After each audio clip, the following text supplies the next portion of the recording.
こんにちは、斉藤直樹です。今日も気まぐれ添削やっていきたいと思います。今日の作品はこちら。すごくね、爽やかなイラストですよね。はるかさんの作品でタイトルはスプリングカップ。春が訪れて桜が舞う中、優勝を目指しテニスの試合に挑んでいる女の子を描きました。テニスボールを見つめる真剣な目、風に吹かれてブワッとなる髪、汗が頬を流れて落ちる様子など、瞬間を切り取ることを意識して描きました。添削してほしいポイントは、迫力感をさらに出すためには、見る人をさらに引きつける絵にするにはどうすればよいのかということです。ですが、どこを直すともっと良くなるのか知りたいという意味での応募でもあるので、気になった点はビシバシ添削してください。私は将来プロのイラストレーターになりたいと思っています。今よりもっと心に響く魅力的なイラストが描けるようにご教授いただけたら嬉しいです。よろしくお願いします。はい、ということではるかさん、添削のご応募ありがとうございます。全体的にね、めちゃくちゃよく描けていて、多分見ている皆さんもどこを添削すればいいんだよってね、見当がつかない人も多いのではないでしょうか。はい、そのくらいね、隙なくよく描けているイラストだと思います。ただね、コメントでさらに迫力感を出したい、どこを直すともっと良くなるのか知りたいということなので、かなりね、今回は高いレベルの添削になることを覚悟してくださいね。はい、頑張ってついてきてください。この動画を見ていただければ、クオリティがね、すでに高いイラストをどうやったらもっと迫力を出して動きを感じるイラストにすることができるのか知っていただけて、ご自分のイラストを描く時のヒントにしていただけると思います。ぜひ最後までお付き合いください。それでは早速いってみましょう。まずですね、最初になぜはるかさんがこのイラストを見てもっと迫力が欲しい、逆に言うとちょっと迫力が足りないな、動きが足りないなと思ったのかというと、これね、最初に解説するとキーポイントはですね、絵の重心にあるんです。これはですね、よく描けているんですが、絵の重心がですね、少しこう下に下がってきてるんですよね。その辺がちょっとこう重々しい感じがしてるんです。なんかですね、そのせいで全体的にドシッとした安定した印象はあるんだけど、動きを感じるような軽やかな迫力のようなものは足りないような感じがしている。だからその部分がね、ちょっと気になっているような感じがするんですよね。はい、添削前にですね、なぜ重心が下がってきてしまっているのか、あらかじめポイントを挙げておくと、まず1点目にこのね、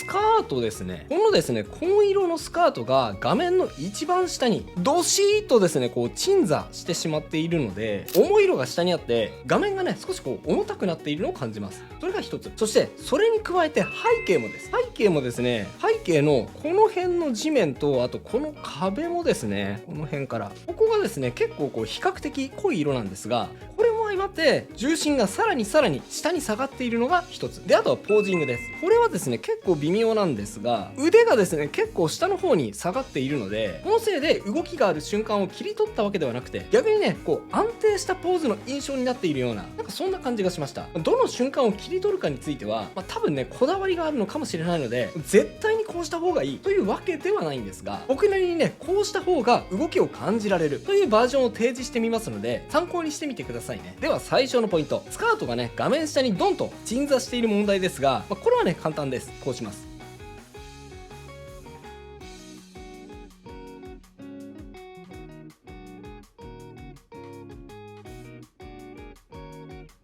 はい、もうちょっとですね、キャラを上に上げてスカートが画面下にくっつかないようにします。絶対ね、スカートが画面下にくっついちゃダメとは言いませんが、少なくとも動きを強調したい、画面をあんまり重たくしたくないという場合には、このようにもっとキャラクターを上に移動してあげると、この問題はね、解決します。あとね、スカートの形状も安定しすぎかなと思います。特にですね、ここが結構こう一直線になってしまっているので、もう少しね、ここを波打たせた方が動きは感じられると思います。やってみましょう。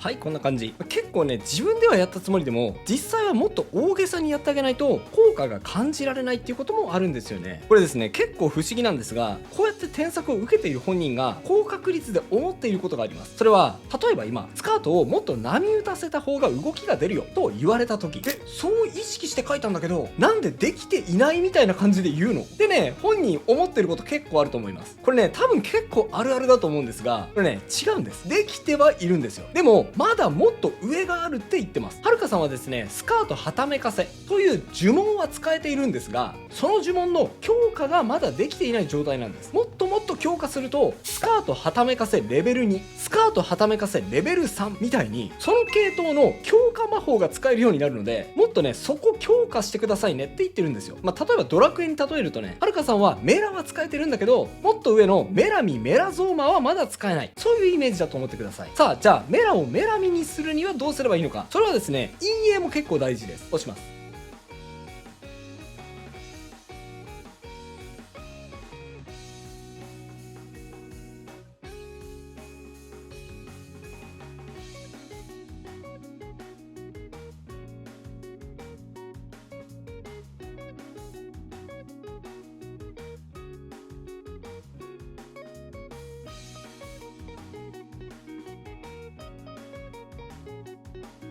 はい、はためかせはね、何もシルエットだけじゃなくて陰影によっても前後感が出ますので、陰影をうまく使ってバタバタとはためている布のはためきを強調していきましょう。そしてポージングいきますね。ポージングなんですが、特にですがこの手前の腕なんですが、ちょっとねこう下に下がっていて、結構ね安定したポーズに見えるんですよね。もう少し腕をこう上に振り上げて、振りかぶっている瞬間、もしくは打ち終わった瞬間、ここをね切り取った方がポーズに躍動感を持たせることができると思います。試しにやってみますね。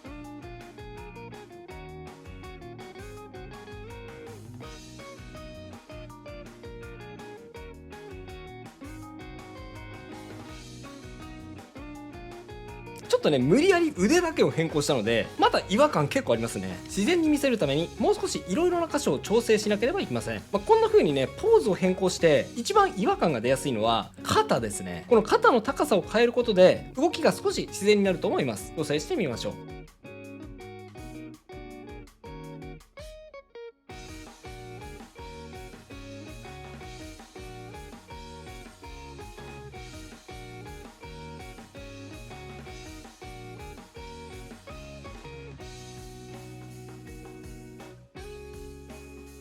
はい、肩の高さによってね、かなり動きのニュアンスが変わってきますよね。この肩周りってすごくこうポージングにとって重要なんです。はい、重要なんですが、でもね描くのが本当に難しいんですよね。この辺りをねこううまく描ける人って本当にね絵が上手い人だなと思います。さあ、手前の腕と肩の高さ変更したので、奥の腕もそれに合わせて変更してみましょう。ここです。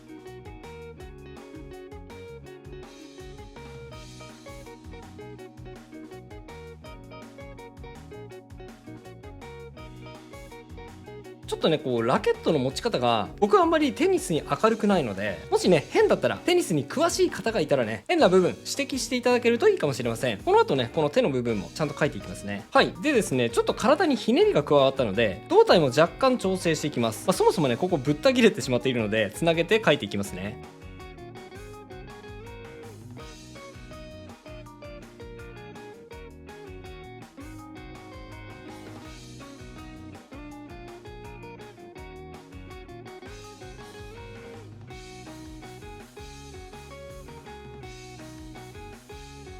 はい、こんな感じですね。お腹から胸に向かって斜めにシワを描くことで、上半身がこうひねっている感じが加わると思います。これによっても動きや躍動感を表現することができますね。さあ、ちょっとねラケットも角度を変えた方がもっと自然な動きを表現できますね。切れちゃっている部分も描き足します。こうです。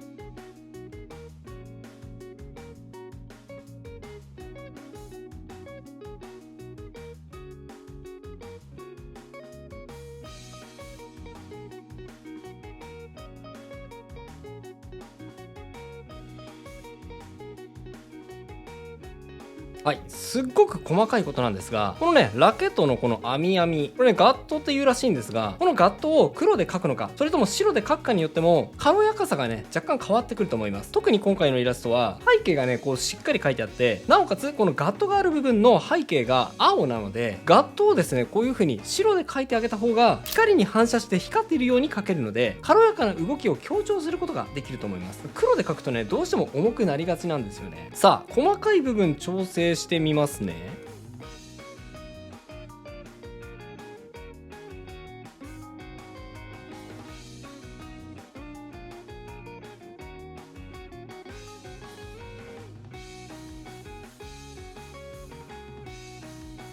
はい、こんな感じ。では次に顔なんですが、顔はね、特に言うことはなくて、可愛く、そして真剣な表情をよく描けていると思います。ただもうちょっとですね、ここの奥の目が見えていないことと、あと何よりも、僕がちょっとね、こう、ポーズを変えたことで、少しね、不自然に見えている角度もあるので、そこをね、辻褄合わせていきます。まずは位置調整若干します。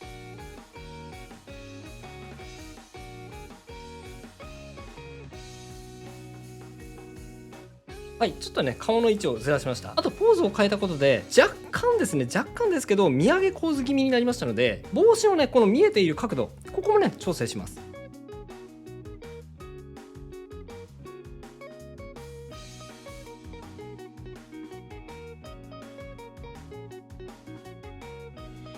はい、こんな感じ。あと髪の毛にあんまり光が当たってなくて、ちょっとね、それが重々しさにつながっている部分もありますので、もう少し光を当ててあげて、軽やかさ追加してみましょう。こうです。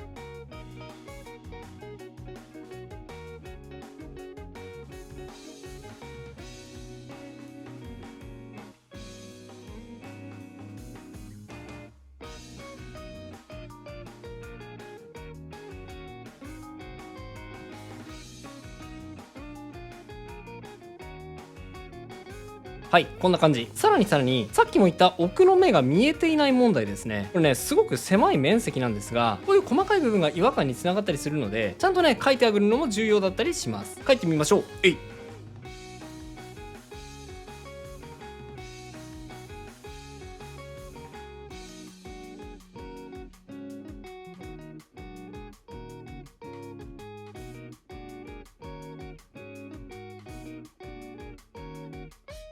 はい、こんな感じです。どうでしょう、描かずに雰囲気でごまかすこともできますが、ちゃんと描いてあげると顔の角度が分かりやすくなりますし、何よりもね、表情が生き生きとはっきりと描けると思います。漫画の一コマとかであればね、全然はしょってもいい部分なんですが、イラストだとですね、こういうのは結構はしょらずにきちっと描いた方が、1枚の絵でしっかりとメッセージや雰囲気を伝えきることができますので、ここはね、意識してみてください。表現の手法によってね、これ使い分けられると強いと思います。はい、ちょっと口の角度も直してみますね。ほんのちょっとだけ傾けます。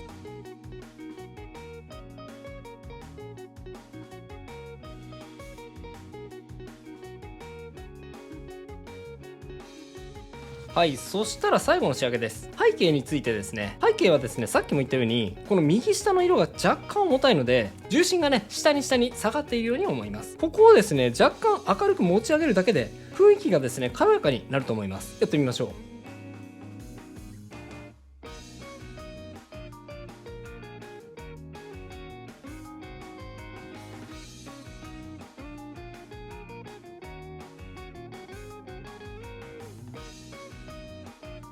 はい、こんな感じ。ね、結構ちょっとしたことで雰囲気って変わりますよね。さらに細かいことを言うと、この後ろにある桜の木の高さなんですが、今ですね、この柵の網の中に全部の桜の木が収まっているような感じに書かれてしまっているじゃないですか。それがですね、ちょっとこう窮屈に感じてしまっている原因になっていると思います。桜の木をね、若干こう意図的にはみ出させたり、あとは若干低くなっている部分も作ったりして、高低差を作ってあげた方が結構ね、自然な感じが作れると思います。やってみましょう。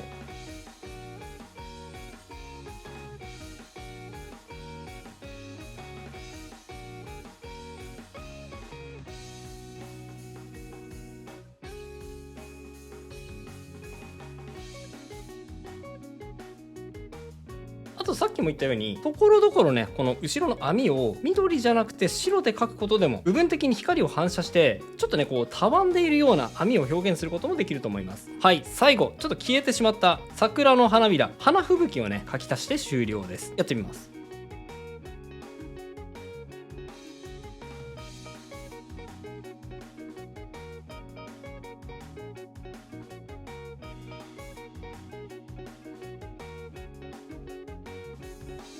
はい、今回の添削は以上となります。並べて比較してみましょう。はい、右がビフォー、左がアフターです。こんな風に変化しました。いかがでしょうか。かなりですね、雰囲気はそのままなんですが、動きや軽やかさが強調されて、自然な動きの中の迫力が表現できたのではないでしょうか。今回やったようにね、一個一個はすごく細かい添削のポイントだったと思いますが、それがこう何個も積み重なると、かなりね、大きな差になって現れてくることがあります。はるかさんはですね、もうすでに絵が上手いので、一個個意識変えるとドーンと急に上手くなるみたいな、そういうフェーズはね通り過ぎてしまっているように思いますが、まだね一個一個の呪文をそれぞれ強化できていない部分が結構あると思います。そのね一個一個の呪文を同系統のさらに強い呪文が使えるように練習してみてください。メラをメラミに、キャドをヒャダルコに、ギラをベギラマにすることで、はるかさんはさらに強い表現者になることができると思います。ぜひ頑張ってみてくださいね。それとですね、練習しても練習してもなかなか上手くならないんだよ。もう短期間で集中的に練習して成長を感じられる練習法ないのという方はこちら、超集中型短期間で成長を感じやすい練習法教えますがおすすめです。いやおすすめって言っていいのかな、結構ねスパルタなやり方なので、これ覚悟して挑んでほしいんですが、こういう方法もありますのでぜひねチャレンジしてみてください。それでは最後にあのコーナー、気まぐれあっち向いてほいのコーナーです。僕にあっち向いてほいを仕掛けてみてくださいね。いきますよ、準備はいいですか？気まぐれ気まぐれあっち向いてほい。それではまた次回の動画でお会いしましょう。バイバイ。